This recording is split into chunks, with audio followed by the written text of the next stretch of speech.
Welcome to the Builders of Authority podcast, a show committed to helping you build authority for your brand. In the realm of business and personal branding, authority stands as a cornerstone. Authority isn't built overnight, it's built over time. So join us as we build something remarkable together. And now, here's your host, Adam McChesney. Today, I'm joined by fellow AU member, Zach Fagas. Zach and I actually went to grade school together. I was a year older. We've been connected online probably since Facebook was even a thing. It wasn't until a few years ago that we started interacting and having conversations. About a year ago, I was actually on his podcast, also now hosted here at AU, called The Zach and Pat Show. Zach is a realtor, podcaster, content creator, husband, father, and much more. So Zach, welcome to the show, man. Well, thanks for having me. I appreciate the invite. Yeah, I love it, man. So tell people a little bit about who you are and what you do. Yeah, so born and raised here in St. Louis. I've been in the real estate business for about 6 years now. It's my 6th year in the business. Before that, I spent about a decade in the restaurant industry. Mm-hmm.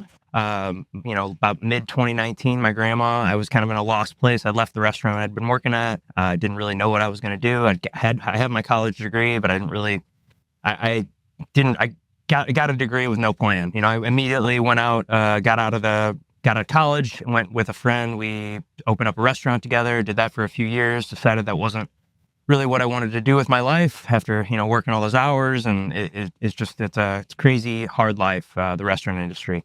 It's kind of in a lost place. My grandma is in her 80s and she's still a licensed real estate agent, and she talked me into getting my real estate license. And so I got my real estate license at the end of 2019, met my mentor kind of at the end of 2019, and he kind of, guided me through my first year of business. Him and I, worked hand in hand together. And at this time, I was still kind of waiting tables at a restaurant until March of 2020 happened. COVID kind of shut restaurants down. So I was like, all right, guess I'm going to be a full-time real estate agent. And I just started treating it like a job and working it, anywhere from 8 to 10 hours a day from home, making calls, hosting open houses, just trying to get my feet wet in the business. And, I ended up closing, about 30 transactions that first year, which I was pretty proud of. And, I never ended up going back to the restaurant after when they did reopen. And, I've just been doing it ever since. I've also gotten into the investing side of things. I've got a small rental portfolio, and I've done about 9 flips in the last few years. And, I've just continued to scale my business every year since I started. That's awesome, man. So a lot to unpack there. Was your first experience in the restaurant space, was your first experience owning, or No. I started when I was 16, busting tables, went from there to, cooking in the kitchen, did that for a few years, and eventually, started waiting tables because I could make more money. Yeah. But I always say that the restaurant industry was it was such great, training for sales in general, because every single time, multiple times a day, you're going to have up to a random table where you've never met these people before, and you gotta, make friends with a perfect stranger, and the more that they like you, the better they're probably going to tip you. Yeah. So, I kind of learned just that people, just knowing people and getting good at conversations and really, kind of being able to read people through the restaurant. And then, I went off to college, worked in restaurants there, and then I had an opportunity, with my friend's father. He wanted to open up a restaurant. He wanted me to be involved, and so we kind of did that, from the ground up, and we did that for a few years. And after it was just a lot of long hours, not the greatest pay, and I was just like, I just don't know if I can do this anymore, and so. That's when I decided to get out of there. And I was like, well, I tried to figure out what I was going to do with my life. I went back and started waiting tables and then got my license. Yeah. Well, I have a couple employees, and I've had a couple employees over the last 5 years now that have a restaurant experience, and the people that were also athletes with restaurant experience. So some of my favorite employees, because it's you can do everything right waiting a table, but maybe something's wrong with the food, or maybe the person just having a bad day, and you have to, at a very young age, deal with the back, people just projecting their problems on you. And so it's a skill set that until you're thrown in there, you really don't understand what it's actually like doing it. Yeah. Totally can relate. I'm an athlete as well. I play football, wrestling. I still compete regularly in jiu-jitsu and Yeah. grappling and stuff. So, I think the athlete piece of it pairs well with the restaurant. Yeah, For sure. love it.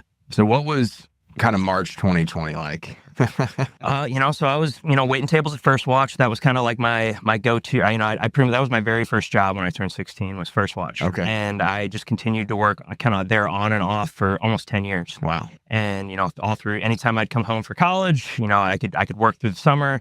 I would call, I always set my college schedule up. So I was at least off Friday, I always had Fridays off. So I could come back, work a 3-day weekend, and at that time I could make pretty good money waiting tables, anywhere from like $100 to $200 a day, and at the time that was enough for me to live on as a college kid. And, I'd come back once or twice a month, wait tables for 3 days and take that money back to college. And then I eventually got a restaurant job down there too, and was kind of doing both. But,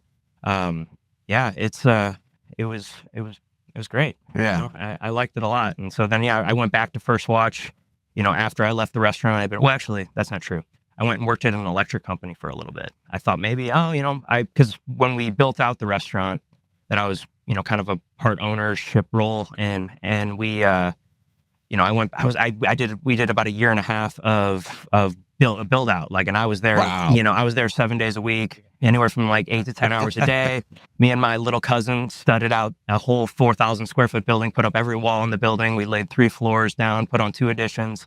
So I kind of got my hands dirty in the construction thing, construction side of things. And so when I left there, I was like, maybe I'll get into that industry. I really enjoyed that for the year that I did it. But, getting into that field and kind of seeing what things are really like on the back end, and what really made me not want to pursue it was just a lot of the older guys that I had talked to that were working in the company that were, in their late 40s, 50s. And I was like, well, and they just didn't really seem to love it. Yeah. And I was like, well, there's my future, so maybe I shouldn't do this.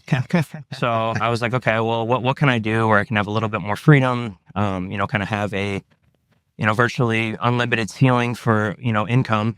And and that was kind of the time my grandma was like, you should just get your real estate license. It built a great life for me and your grandpa. And I love it. You can, have all this freedom, you can make as much money as you want, depending on how hard you work. Yeah. And that was really attractive to me because, kind of, working as waiting tables is kind of like a commission-based business. And so I was kind of familiar with that. I was like, well, I know if I work harder, I know what it's like to work harder at the restaurant, take more tables and make more money. I was like, well, if I can do the same thing with real estate and just kind of apply the same principles. Yeah. And then, so you obviously have that happen in March 2020 where restaurants just shut down. So you're kind of just like there. Walk me through kind of like all of the different things you were thinking, the emotions, kind of that roller coaster. I was like, man, what do we do? My wife was still getting, my wife's a teacher. She was still getting paid. I was like, I can't wait tables. I'm not making money anymore.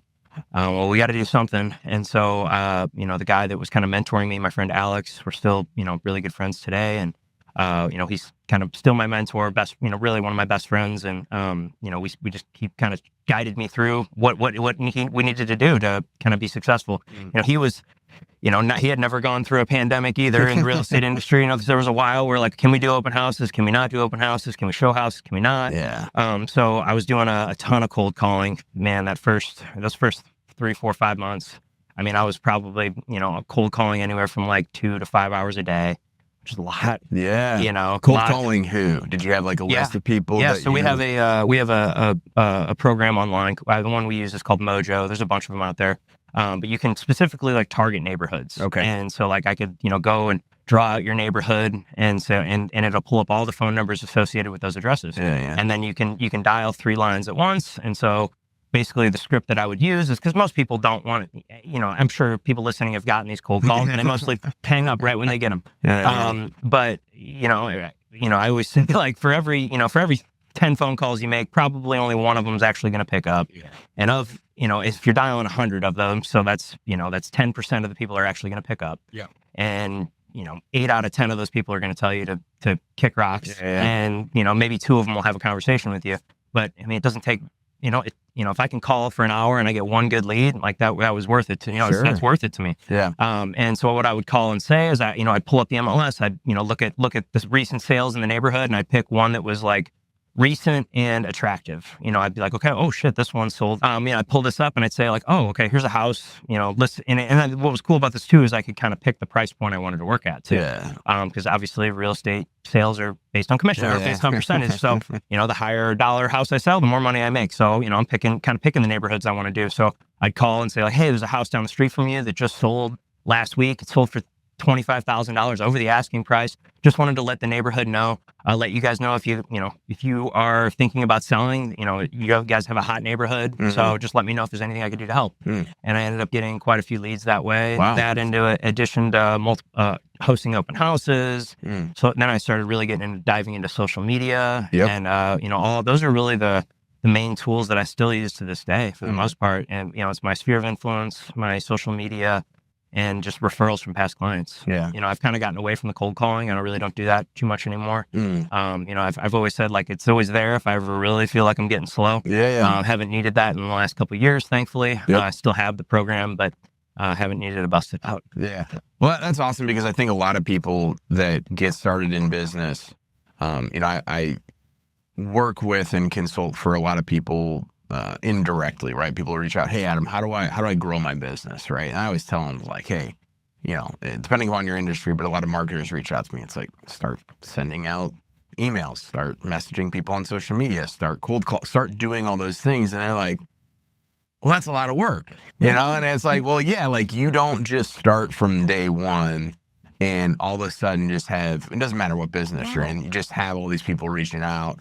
And so would love to kind of get your thoughts on it. I know you mentioned you're not doing the cold calling stuff now, but like how did the way in which you built out your business, how did that now set you up for success, knowing that, hey, I had to go through those hard times.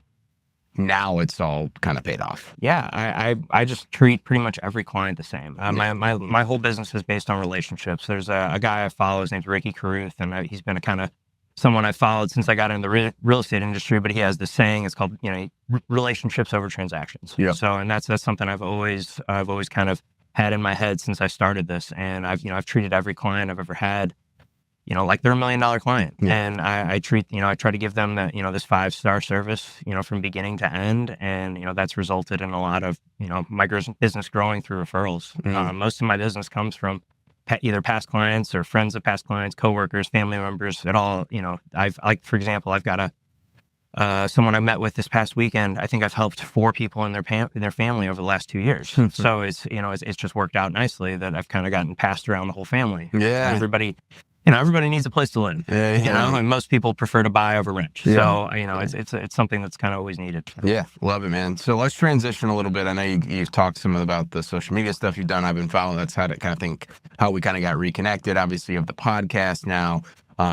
Talk me through all the different things you do from a social media standpoint, branding standpoint. Yeah. So I first got in it. If you go back and watch some of my early videos, it just kills me to watch. It's so cringy. Everyone. And everybody's, Yeah. but it's just like anything else, whether it's working out, whether it's your diet, whether it's your business, your family, relationship, whatever it is, it all takes reps. And the more reps you do, the better you're going to get at these things. So, you just got to start and you're eventually going to get better at it. Like my first videos were, here's a couple home buying tips or, stupid stuff like that. Then it transitioned to more like the silly, funny videos, which I prefer. I like to do those more just because that's the stuff that I like to see on social media, stuff that's going to entertain me, stuff that's going to make me laugh.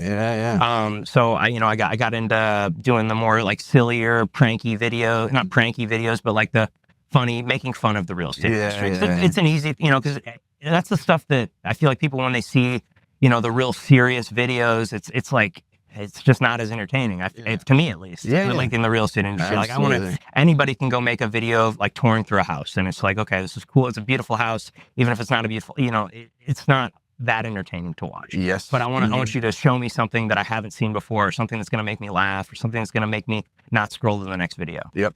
So I, over the last year and a half, like in my listing videos, I do those like silly transitions where it's like, you know, a guy getting hit by a bus and then I'm jumping and laying on the concrete and like standing up and then talking about the house. But it hooks people so they stick around and they don't scroll to the next video. Yeah. And then about a year and a half ago, I started a podcast with my best friend, Pat. And, you know, that was kind of an out of the blue thing. I hired my friend Murph to, he started helping me with my social media at the beginning of, what was that, 23, about February 23, him and I started working together. And this was at a point where I really didn't know what I was doing with my social media I was trying to put my hands in too many different buckets, I think. Like I was like, you know, I'm real into fitness, like CrossFit and jitsu and real estate and all these things. And so he was meeting me at the CrossFit gym, doing videos. And then he'd come to the jiu-jitsu gym and film us training. And then we'd do like real estate videos. And I was posting out all this different stuff. And I was like, yeah, I think I'm just doing the fitness stuff because I like that, you know, it's like, but I don't think that's necessarily helping my business or my brand. Sure. Because like, that's not really what they're here to see me do. So then, you know, about halfway through 2023, I was like, all right, let's just hyper focus on real estate. So then it just became more like real estate educational videos. And it started out with, you know, I'd show up and we'd do like a scripted video. Like I'd say like, all right, this is what I want to talk about. And I'd type out like a whole script. Yep. But it ultimately always sounded like I was reading from a script. Yeah. You know, no matter how many times that I like recorded it or, you know, did it over and over again, it kind of always sounded like I was reading. Sure. And so eventually we were like, okay, what if I just ask you a question and you just riff on it for a couple minutes and I'll clip out the best parts and there'll be the video. So then it kind of turned into like a podcast that way. But I mean, he would just take the parts that were good and then that would be the video. Yep. And then eventually I was on he had a podcast and I was a guest on it. And, you know, I'm a big consumer of podcasts. I've been, you know, consuming podcasts for over a decade, you know, like religiously every day. And, I was like, man, I feel like I want to do this. Yeah. And I was like, you know, I'm already getting together with him once or twice a week anyway, filming for an hour to do this content. So like, what if we just record the whole time? And then we got the podcast to throw out and then you can clip out the little parts for social media. And so I was like, all right, let's do that. And then I was like, man, do I want to do a podcast all by myself? Like, I could, but I was like, man, I feel like it would be a lot more comfortable. I feel like it would be a lot more fun if I'm doing this with someone. Yeah. And I was like, well, I need to find someone who's, you know, I was like, cause I wasn't exactly sure what I wanted the podcast to be. Like, do we want to make it all real estate? And, you know, maybe. And then I eventually reached out to Pat. I had this text written out for probably 2-3 days. Cause it was like, it's a big ask, you know, like, hey man, do you want to come spend the next, you know, foreseeable future with me multiple times a week and split this financial burden that this is going to cost. Yeah. And I, you know, I had this text written out to him for like 2 or 3 days and I eventually sent it. And then within like a minute, he responded, hell yeah, man, I'm in. And I was like, okay, why did I even worry? And so, you know, we kind of sat down and we're like, oh, what do we want this thing to be about? Cause, you know, I feel like you see all these, you know, big podcasts like Joe Rogan, Theo Vaughn, all these ones where they're professional stand-up comedians and they just kind of sit down and bullshit. And it's like, yeah, that works for them. Yeah, that's not going to work for me because like, first of all, they've already got this following. There are already people that want to hear them talk. They're like just naturally funny because that's what they do for a living. So it's entertaining. So I was like, that's probably not what's going to work for us. So like we need to kind of go in with a little bit of a plan. And so like, what do we want to talk about? Like we want to talk about what it means to be like a great dad, a great man. You know, we want to talk about businesses and entrepreneurs and, you know, just people doing incredible things. Like, you know, that's essentially what we've kind of brought on our, you know, what we turned the show into. And, you know, from that day that I texted Pat, we were recording our episode, first episode, like 4 or 5 days later. So we got right on it. Yeah. And, you know, we've been doing 2 episodes a week for, you know, about a year and a half now. We just dropped our 150th episode earlier this week. Wow. So, congrats, man. Yeah, it's been fun. That's incredible. What has the podcast done either directly or indirectly? And what I mean by that is, have you seen business from it or has it just helped you be, for me, like, I don't get a lot of business from this podcast, but it helps me connect with people. It helps me be a better communicator. It helps me ask better questions. It helps me be a better business owner in the process. I couldn't agree with that more. I agree with everything you just said right there. It's helped me become a better speaker, a better communicator. And I feel like I've gotten just an education. Yeah. Like, cause I'm sitting down every week with these people that are, doing bigger and better things than I am, we had on, Jim Avery yesterday from, his injury law firm. It's extremely successful. And, we've had on, we had on Monica the other day. We've had on people that have done incredible things. We had a guy on that rollerbladed from Venice Beach to Times Square in 42 days. Yeah, we rollerbladed. He's got the world record for rollerblading across the country. We had a guy on that hiked the entire Appalachian Trail. With no training. He's like, I camped in my backyard like twice before I did this. And the whole reason he did it was his brother committed suicide, and his brother hiked the Appalachian Trail when he was in college. And he said it was like the coolest thing he ever did. So he's like, in an homage to his brother, he hiked the entire Appalachian Trail and like spread his ashes along the way. Wow. And so that was like an incredible one. Like that one literally kind of gives me goosebumps just thinking about it. Because it was cool. And just have on these incredible people that are doing a lot of cool stuff. We have on a lot of professional fighters and people in the jiu-jitsu community, just because that's what I'm very involved in. So, and I just love the mentality it takes to, get in your underwear and fight another man in a cage. Like that's a crazy thing to do. And there's a lot to talk about there, And so yeah, it's been a great education for me. And have I seen business from it? Yeah, because we're posting clips daily, and I think that, and sometimes we are talking about real estate, but it is hard to quantify, the whole social media thing. Like, do I get leads directly from social media? Yes, but like, was it because of the podcast? I don't know. Yeah. Like, was it because they saw some real estate stuff? I don't know. Yeah. Like, it's hard to tell, but I think that just the more you put things out into the world, like the more things are going to come back to you.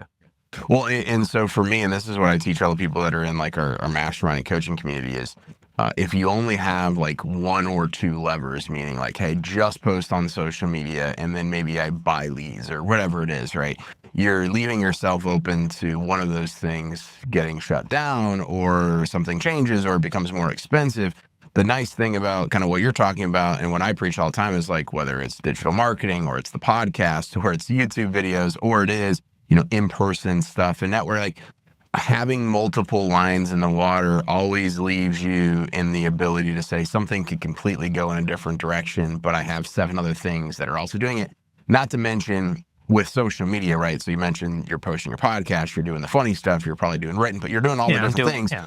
It's a compounded effect. So yes, the podcast itself may not be the thing that they're like, hey, I'm going to reach out to you, but it was like the 7 other things. And then your podcast just popped up that clip and they're like, oh, hey, I need to reach out to you. So it's kind of this ripple effect that happens over and over and over again, and just as well as like staying consistent with it. Yeah. And it's, I feel like the podcast has given people an opportunity to really get to know Pat and I. Like, yeah. We get super vulnerable on there and we talk about some real sensitive shit. And yeah. It's, I feel like people have really, kind of gotten to know us a lot more. And, I have had people say like, hey, I saw the podcast, and then they reached out to, because they wanted to buy a house or something. Like that has happened several times. Mm-hmm. And it is, and that's not why I do the podcast, but it's a good reason, it's a good, bonus to it.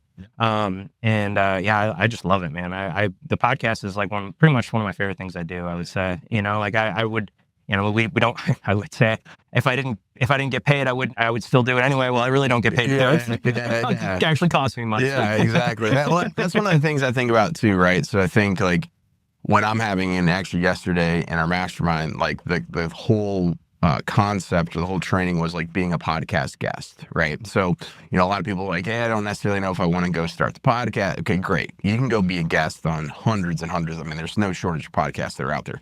But so many people won't even go do that. And then when they do go start the podcast, they're like, I have to have all of this nice equipment. I have to have all this stuff. Like, yes, you can, but you can get started and do it differently.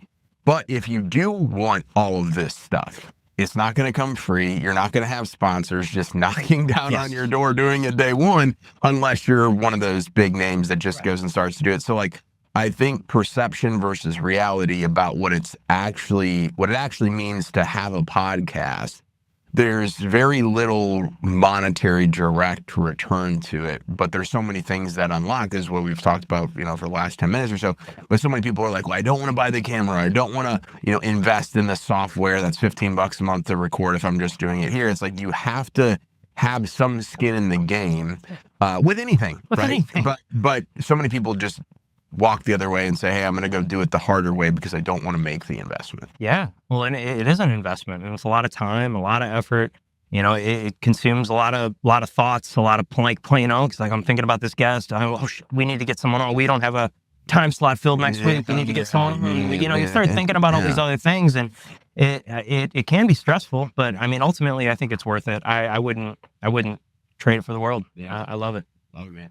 So kind of talking about the future, right?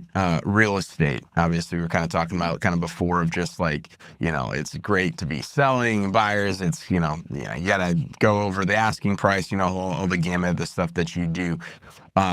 Where do you kind of see real estate going in general, but also with the inflection of all this AI stuff and technology and these websites that are like, hey, I can sell your house for you without where's your kind of stance on everything? Yeah, I mean, I don't think that AI is something that can completely replace a real estate agent. There's a lot of stuff that we do that AI can't. Sure, can there be some way that they through AI that it opens up the door and you can walk through the house yourself? Yes, but there's a lot of things on the back end that are a lot harder. It's all the negotiating, all the guidance, all the if a AI walks in, AI is not really going to walk into a house and tell you anything about the house. Like there's a lot of things that I just don't think that AI is going to be able to do. But there's a lot of tools that we've been able to utilize through AI, like for real estate, like doing virtual staging, doing helping with like writing. I mean, you can I can ask if there's a question I have, and I can just type it into ChatGPT, and it'll usually answer it pretty accurately. I'll always double check it with another agent or my broker or something. But there's all these tools that we have at our disposal now that have been, very helpful to me. Yeah. So I don't think that the real estate industry is going to get replaced by AI, just because I think there's always going to need that kind of human touch to it. I could be wrong about that. As far as like the industry and how things are going right now, I mean, yes, it is here in St. Louis. I mean, every market's a little different, but here in St. Louis, it is a very heavy seller's market right now. We're in the kind of the busiest time of the year, spring into summer. That's when, most transactions happen here in St. Louis. So, it's kind of that hot time. So if you are thinking about selling, like this is a great time to do it. It's spring into summer before kids get back into school, weather's nicer. People prefer to do things be out moving around when weather's nice. But if you are a buyer right now, I mean, it is more difficult, but I think, having a good agent is extremely important because that can bring you a number of different things like, off market deals and guidance on, how to strategize your offer so that you can be in the winning spot. I had an offer I wrote this past weekend. We were one of 11 offers. We didn't end up getting it, but it was, that's just, but having the guidance of a good agent, is going to make that you're going to be way more successful if you have someone, good in your corner. Yeah, absolutely. And I think because I'm getting the question all the time from our clients of like, same thing with AI, like is AI going to replace you and all this different stuff. And I just said, like, at the end of the day, like you're going to need somebody to do the thing, right? Now if you want to do the thing and you feel empowered to do it with AI, like great. But I feel like there's always going to be a thing. And the people that are going to succeed are like the people like us, right? Where we're investing in networks and information and relationships and all those things. But also like the willingness to just like, hey, I can always, like for me last year, it's like, hey, I can go start this thing over. I know I can go get it back. And I'm going to do whatever it takes in order to go do that. But to the point of what you were kind of just talking about, and I will always remember this as kind of like a thing, whether it's, industry to industry, everything is a little bit different. But Delaney, my wife, her aunt is a real estate agent. So when we bought our house back in 2020, it was May. So everything was going down, but we started to start that process in like February, March. And she came to us with an off-market deal. She's like, hey, I'm getting ready to list this thing. They want it to go to a good home. The husband had passed away.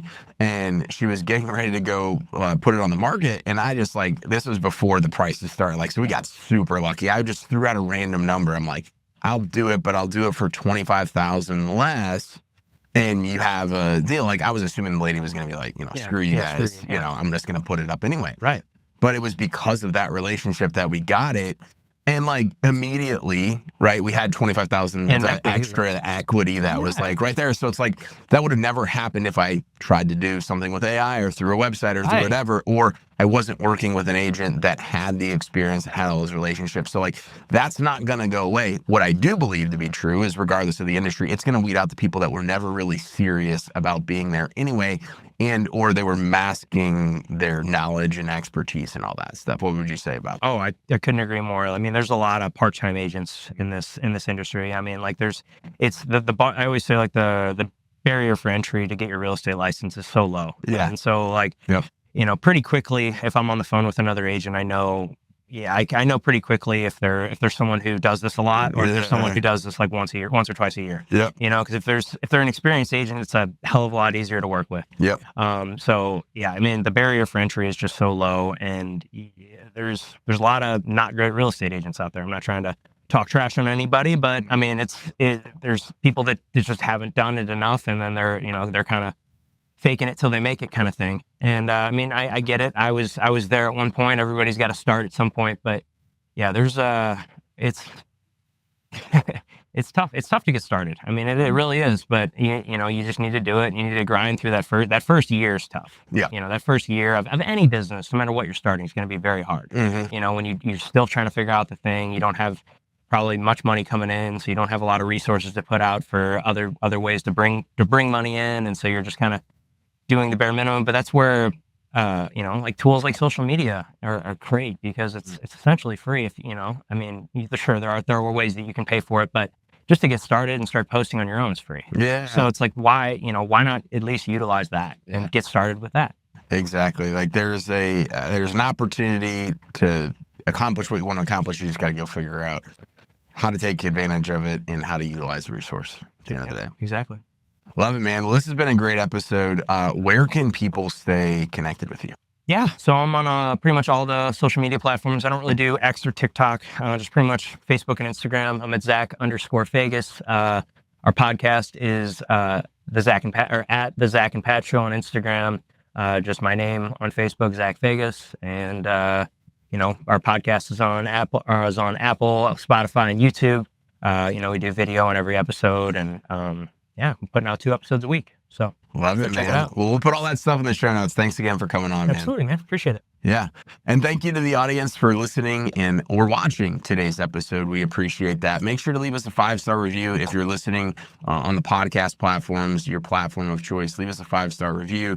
Share a little bit about, obviously, what you learned from the episodes as well. And then if you're on YouTube watching this, make sure to give us the subscribe button.